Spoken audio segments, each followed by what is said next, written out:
abis itu di-share juga di sosmed kita. Jadi sosmed kita itu nggak cuma isinya produk kita tiap hari jualan mulu. Aduh. Orang kalau kayak gitu, ya? ujung-ujungnya nanti mentoknya di diskon. Oh, Lu iya. perlu ceritakan story di balik pembuatan produk itu. Ketika lo story lo main, nilai produk lo naik. Iya. Ngopi. Ngobrol inspirasi. Assalamualaikum warahmatullahi wabarakatuh. Waalaikumsalam. Kembali lagi dengan channel Ngopi. Ngobrol inspirasi. Masih dengan saya Bang Ipul. Dan gua Farlo. Saya masih di posisi sebelah kanan. Farlo sebelah kiri. Jadi gini kawan-kawan, buat pelaku UKM, saya akan ada pertanyaan khusus dengan Bang Farlo. Wah, gua narasumber nih sekarang nih. Oh iya, Wis. gantian lah. Ya. Karena kan gue sebagai Soalnya nggak ada narasumber lagi. bukan, karena ini kan kaitannya dengan digital branding ya, Bener nih. digital branding gitu kan. Jadi ada beberapa teman-teman UKM yang mungkin belum paham atau belum ngerti atau sudah ngerti tapi how to do it, ya kan? Bagaimana ngelakuinnya kan gitu kan. Sedangkan dari segi skill mungkin ada, segi waktu nggak ada, segi waktu ada, skillnya kurang mumpuni, kan gitu kan. Padahal kalau yang seperti ente bilang di pembicaraan tadi lagi, kemarin-kemarin juga bicara bahwa ada beberapa tips dan trik dari lu yang sebenarnya bisa dilakuin oleh teman-teman kita sebagai pelaku UKM. Iya. Mungkin sudah ada yang melakukan. Tapi kan kalau misalnya ada orang yang pinter tapi tidak bisa transfer ilmunya. Iya. Ada orang yang bisa ngerjain buat dirinya sendiri. Sebenarnya dia pengen tuh kasih tahu temennya, tapi nggak tahu cara ngomongnya kan gitu. Nah, jadi coba Om Farlo jelasin. Panggil Om, gua aja manggil lu Bang. Oh, bawaan ini nih. Kita di DGC. Manggilnya Om. Iya, budayanya manggil Om. Budaya ini nih. Oh, itu DGC ya. Nah. Ini kebetulan desain gue semua. Di promo desain grafis. Jadi sebagai salah satu penghormatan kepada alma mater gue, DGCI, di podcast kali ini gue pakai. Kita kenal di situ gitu ya. Karena kita kenal di situ, berkolaborasi di situ dan menjadi insan-insan yang bermanfaat. Amin. Semoga bermanfaat. Nggak jadi mudarat bagi teman-teman yang lain.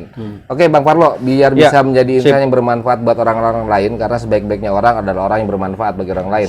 Amin. Gue pengen tahu tips dan trik bagaimana para pelaku UKM untuk mengawali kegiatan marketing atau digital branding ini. Kalau bicara digital nih, kita ngomongnya simpel-simpel aja ya, karena stepnya banyak banget. Iya. Yang paling sederhana, yang bisa dilakuin dan bisa dilakuin sama yang orang yang sibuk di dapur. Iya. Sebagian waktunya, kemudian juga sebagian untuk jualan dan sebagian untuk bersosmed. Nah itu, yang penting itu. Yang penting satu, pertama udah bisa bersosmed dulu. Bisa ngerekam video, bisa ngerekam foto, terus bisa naruh di sosmed. Yang kedua, gini. Kadang-kadang kita ini terlalu berpikiran ribet. Jadi udah mikir ribet dulu. Gimana ya caranya ya? Padahal mereka tiap hari bisa posting nih. Iya. Kadang-kadang gini. Posting. Kadang-kadang ketemu juga teman yang aplikasi Canva seperti apa sih, Filmora seperti apa sih gitu, ntar dulu itu, tanpa nantilah gitu nanti kan, tapi tanpa disadari bahwa dia sebenarnya dengan bikin status di WA Story ya, kemudian status di Facebook itu sebenarnya bisa diarahkan lagi ke produk. Pertama gini, sosmed dulu ya, yang kita semua punya dah zaman sekarang ya, semua kan pasti punya sosmed. Di sosmed kita itu kan kita punya banyak teman. Temen itu kan dari mana-mana tuh. Ada temen alumni SMA ketemu alumni SD. Bahkan SMP. settingan publik bisa ya, nggak hanya teman kan. Kalau di Facebook ada settingan publik gitu ya. Settingan publik bisa, tapi bicara circle kita di sosmed dulu nih. Kan ada temen SMA, temen kuliah, temen SMP, SD, temen kerja, pernah kerja di sini, udah enggak, tapi kan temennya masih ada di sosmed. Iya, masih berhubungan. Itu klasifikasiin dulu. Mana temen gue SMA, SMP, SMA sampai kuliah. Satu itu diklasifikasikan. Abis itu gini, cari orang yang kira-kira ngomongnya enak kalau di videoin. Nggak kayak gue sember gitu. Enggak, lu enak kalau ngomong. Gitu ya? Artinya masih gini. renyah. Dalam memberikan testimoni. Pertama kita nyari testimoni. Kadang orang ketipu loh sama suara gue di telepon. Iya. Suaranya berwibawa banget gitu kan. Ketemu orang bangke, orangnya kayak begini. Jadi itu enak, ngomongnya enak dulu. pasti ada 1-2 orang. Contoh.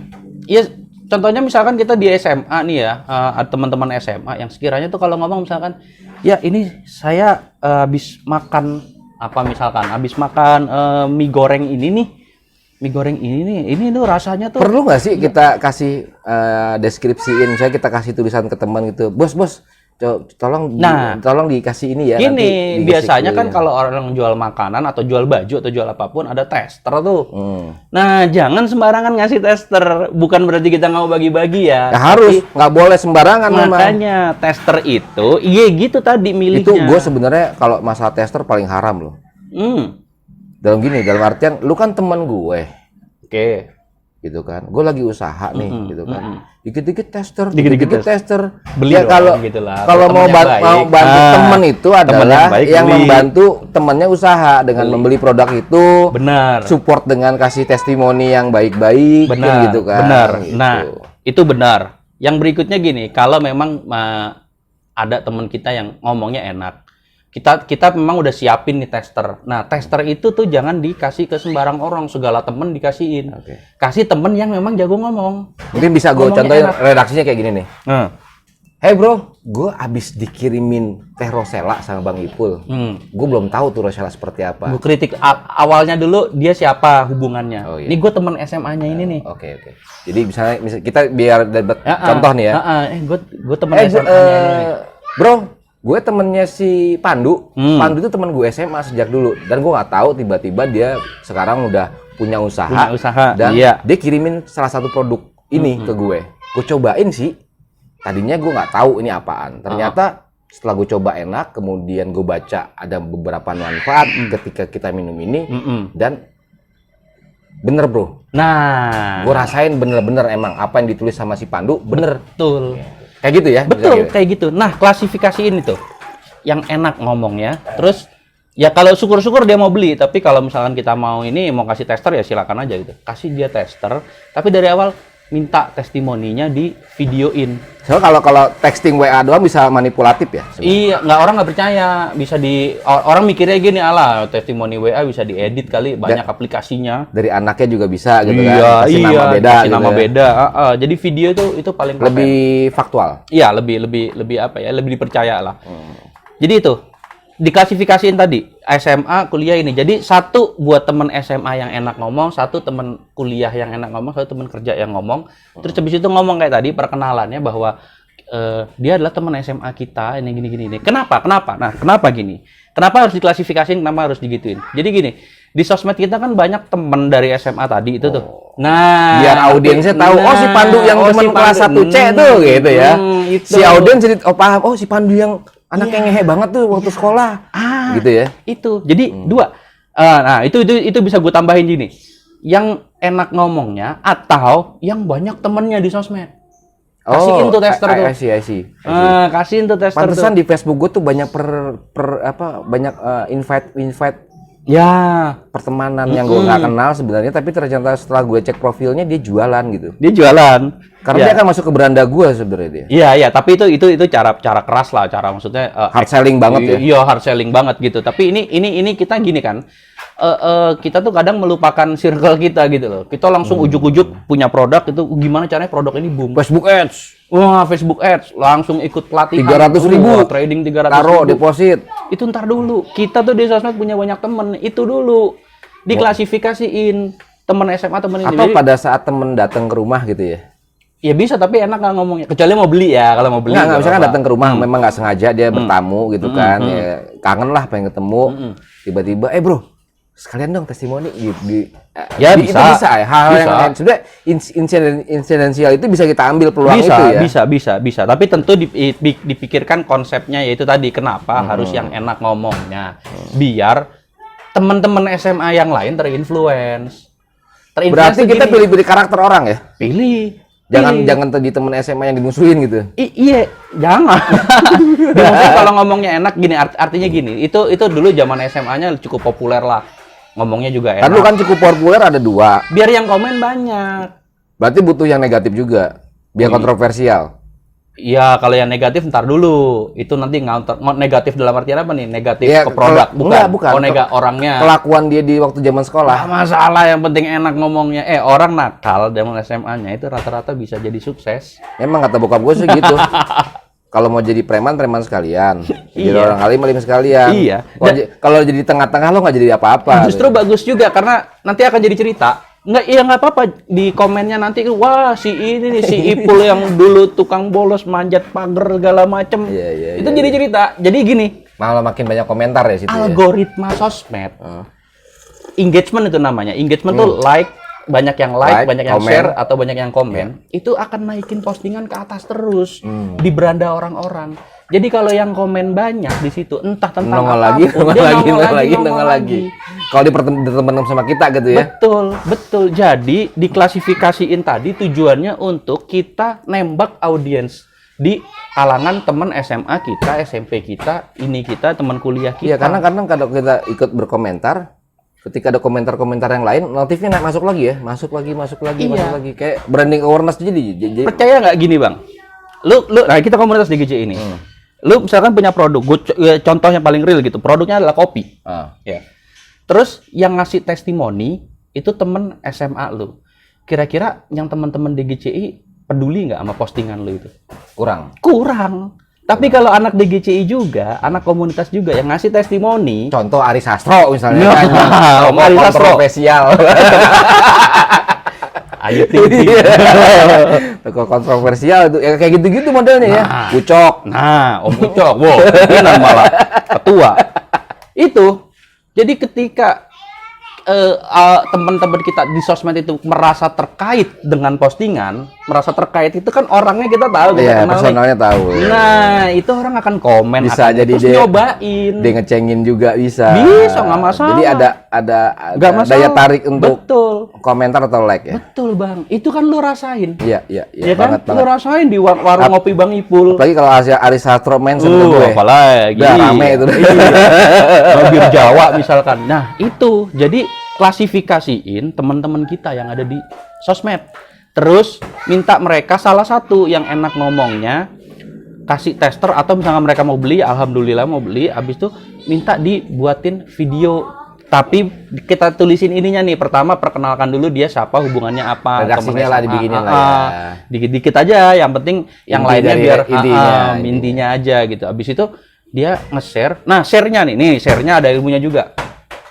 Jangan di posting di akun kita. Ini lu yang ngasih testimoni. Oke. Lu posting dulu di akun lu sendiri. Habis itu gua sebagai penjual, gua share postingan lu. Di-share ke timeline gua. Paham. Gitu. Atau kalau di IG regrind kayak gitu.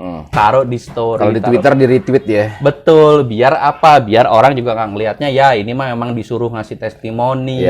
Ini mah emang di ini gitu. Tapi ternyata kalau kita posting di si pemberi testimoni sendiri di akunnya dia, lebih terpercaya. Itu karena ada terlihat ada keinginan sendiri untuk ya sampai rela-relain bikin video gitu kan. Nah, itu manfaat satu. Benefit kedua apa?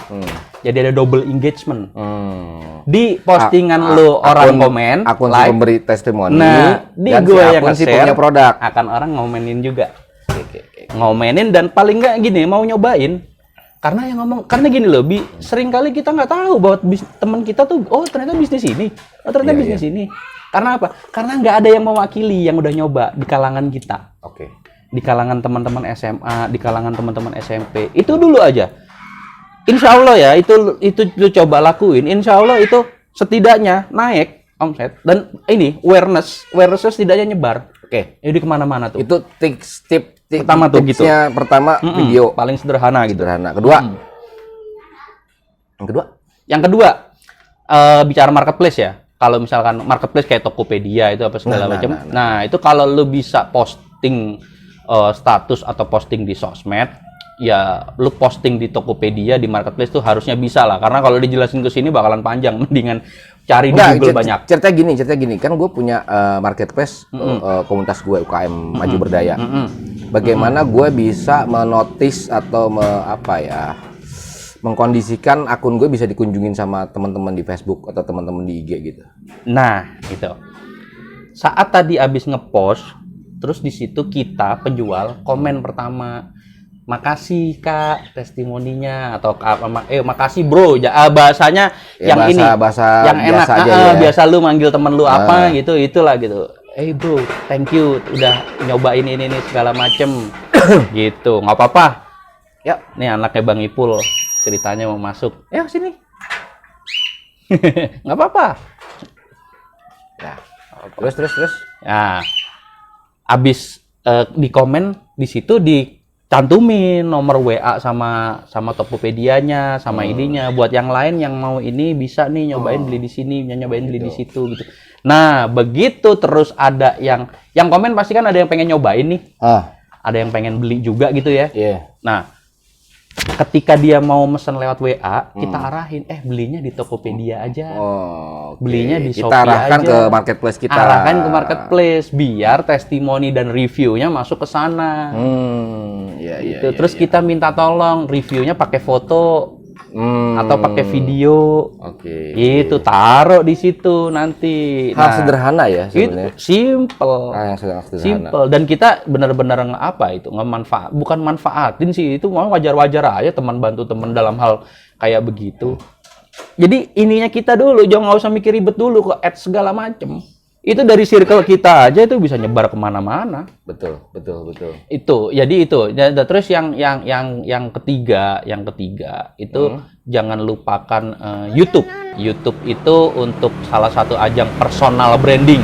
Ini kalau ini ada ininya ya, ada salah satu pertimbangannya ya. Kalau kita ini punya banyak skill atau punya banyak wawasan, kayak podcast gini gitu ya. Apapun lu bikin aja YouTube.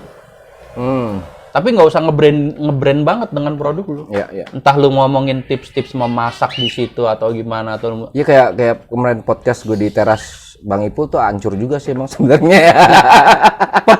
Podcast ini adalah salah satu yang gini loh. Ada perbedaan generasi antara Gen X dengan milenial. Kalau Gen X nih. Gue milenial dong. Enggak Gen X loh. Gen X.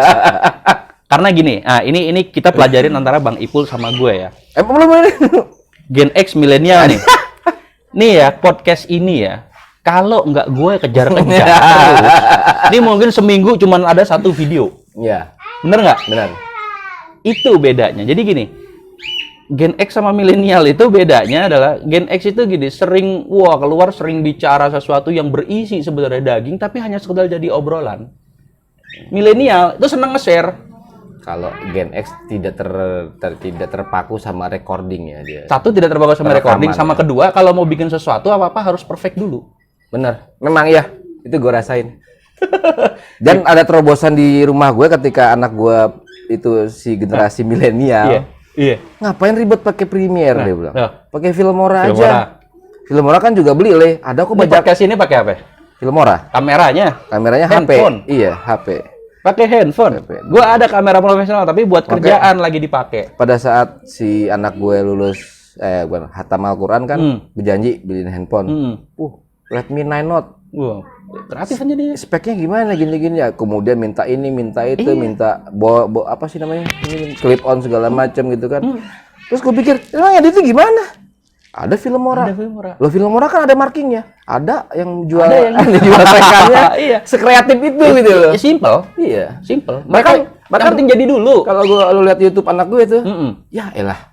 Udah yang penting main game aja udah. Iya, milenial dia yang penting jadi dulu. Sama kayak podcast ini. Backgroundnya apa pun bodo amat. Dan kita dari kemarin, mic aja bingung. Ini aja bingung. Udah pakai yang ada, pakai yang murah. Bener. Nah, itu terus selain di YouTube, tadi YouTube, habis itu di-share juga di sosmed kita. Jadi sosmed kita itu nggak cuma isinya produk kita tiap hari jualan mulu. Aduh. Orang kalau kayak gitu, ya? ujung-ujungnya nanti mentoknya di diskon. Oh, Lu iya. perlu ceritakan story di balik pembuatan produk itu. Ketika lo story lo main, nilai produk lo naik. Iya, misalkan ya di tengah pandemi gini, kebetulan ekonomi lagi ini, saya lagi agak ribet ini, kebetulan saya bisa ini, saya coba bikin nih dari misalkan dari ikan bandeng, dari ini ya coba-coba ini begini ternyata sebuah produk ada ceritanya, diceritain di situ. Dan tetangga-tangga juga bilang kenapa nggak dijual. Nah, kayak gitu. Cerita-cerita di balik produk. Betul. Dan jangan apa namanya? dikit-dikit mikir kudu perfect. Wah, angle-nya, ininya harus Ini pakai. keren nih. Ini aja bisa jadi keren. Iya kan? Ini aja bisa Ini jadi bini keren. gue yang nyeting nih. Wih, terima kasih tante. Itu. Jadi jangan mikir ribet dulu bahwa harus pakai kamera profesional, ngomongnya harus yang enak. Dan enggak usah. Apa yang bisa? Itu kenapa Gen X kalah populer sama milenial itu, Bang? Kenapa generasi X sama milenial itu populer? Kalau milenial nih skillnya segini, kemampuannya segini, nih Gen X di sini misalkan. Iya. Jangkauannya tuh banyak kan milenial ya. Skill segini-segininya nih dia udah bisa nge-share. Share aja dulu. Skill dia naik. Share aja lagi. Ini Gen X skillnya di sini tapi nggak ada yang di-share. Sekarang lu punya banyak podcast, punya banyak video apa enggak? Iya. Betul. Padahal tiap hari lu banyak sekali ngobrol kayak gini Sama bermanfaat sama orang, ngomong pemikiran, budaya, Itu seni. sampai lu ingat nggak yang kemarin yang kita nongkrong di warkopnya Seruput tuh? Pak Hari sampai sekarang masih telepon gua, masih konsultasi sama gua segala macam itu sampai sekarang. Iya. Walaupun dia belum tentukan gua mau jualan apa gitu. Dari sini, dari podcast. Iya. Nah, itu. Dari podcast pertama Depok gue kalau nggak Iya. salah. Iya. Sekarang gini, kita ngobrolin bisnis. Emang kita Panas, sayang. orang Ini sukses, orang yang kaya, Minumnya di sana. orang yang kaya gitu. Kan enggak.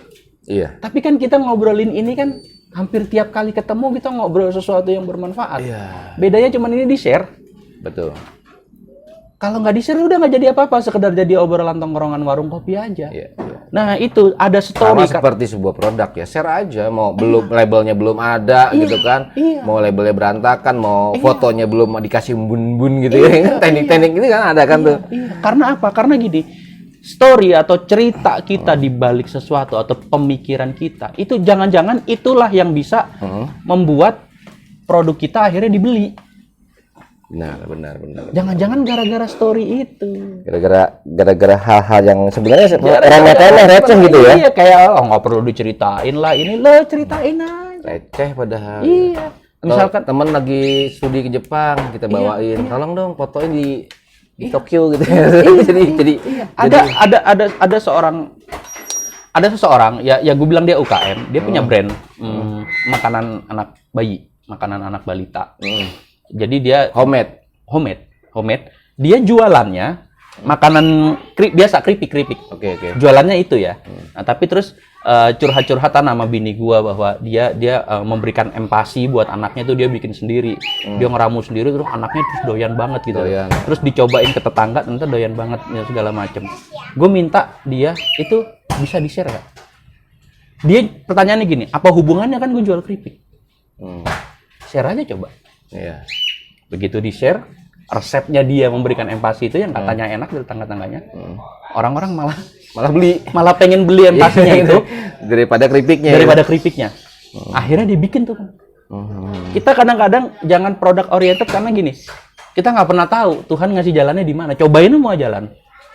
Pokoknya emang itu baik dan bagus buat orang lain juga. Iya. Share gitu. Share aja. Jangan kebiasaan gini, orang tuh gini, malu kagak tapi nge-share hal-hal yang berbau kontroversi artis, politik itu di-share. Betul. Itu bahaya. Hoax Itu justru hindari karena apa? Profilingnya akan jelek ya. Sosmed lu itu adalah gambaran dari diri lu. Bahwa ketika lu nge-share sesuatu yang belum tentu Kan ada benar. kalau kita tembak, lu ngapain nge-share?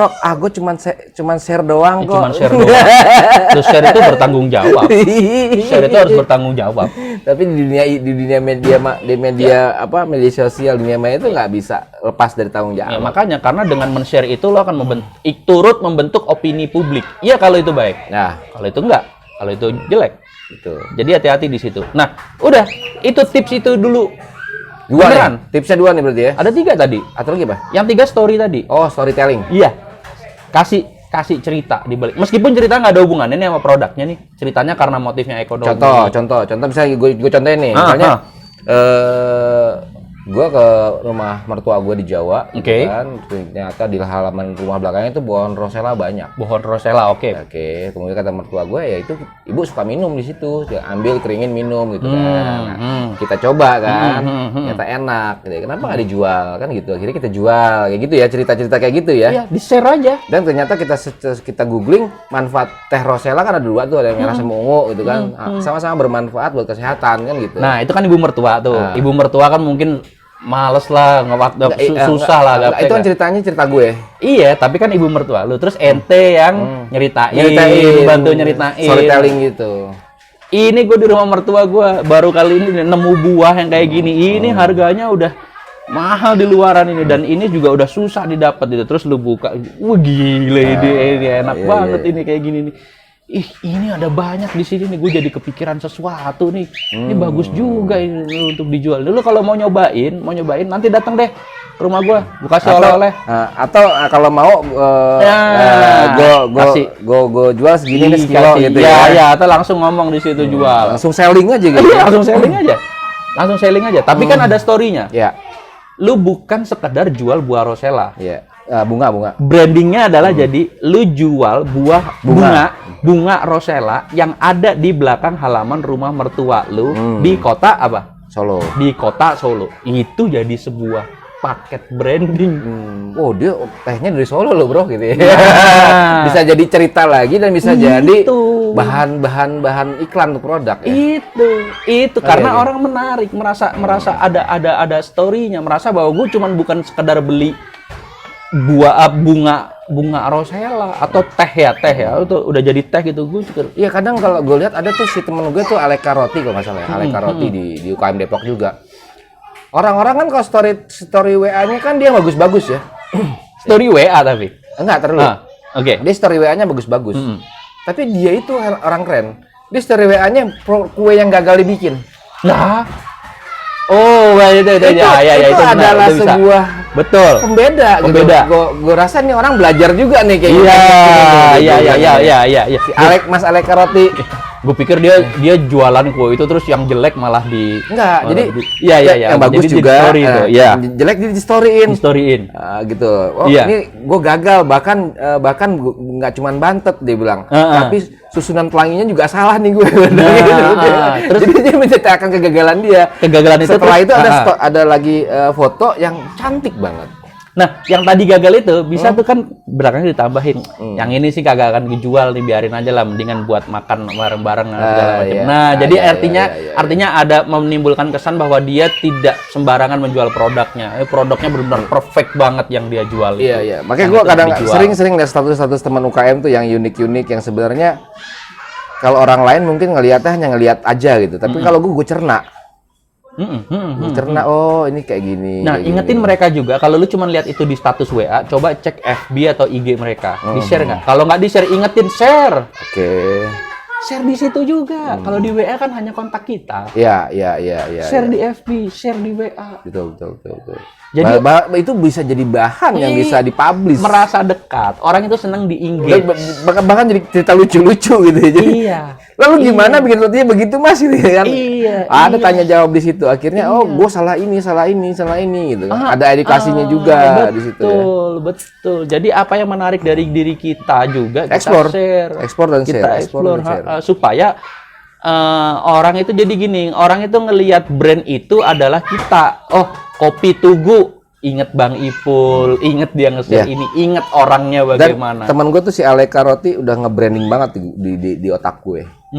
Kalau misalnya Japanese milk breed itu udah gue ke sana gitu. Iya. Dia udah image banget karena dia selalu itu aja nih yang itu terus yang di ini sama dia, sama dia. Jadi gini, kadang orang UKM gini, pelaku ada bingung. Gue postingan bagaimana ya?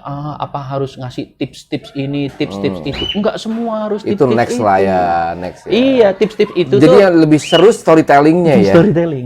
Storytelling itu lebih seru. Ada misalnya gini kan, hidup ini ada suka dan tidak suka ya. Iya. Sebaik apapun gue, pasti dia nggak suka. Iya. Gitu kan? Iya. Tapi itu bisa jadi bahan engagement. Oke, teman-teman, kita ambil kesimpulan aja bahwa Tadi kita cut, sorry ya. Oh karena ya, tadi kita cut karena satu memori dan habis. memori dan habis. Memori habis. Itulah generasi milenial. Iya, Pokoknya kata aja udah main hajar-hajar main aja, hajar sikat-sikat aja. aja. Kebetulan juga kita mainnya di outdoor. Jadi ya, ada perubahan gelap-gelap. warna sedikit sekarang. Tapi dari pembicaraan kita tadi bahwa kita bisa tarik 3 kesimpulan bahwa untuk melakukan branding image atau marketing itu hanya di sosmed ya, hanya ada 3 hal yang perlu dilakukan.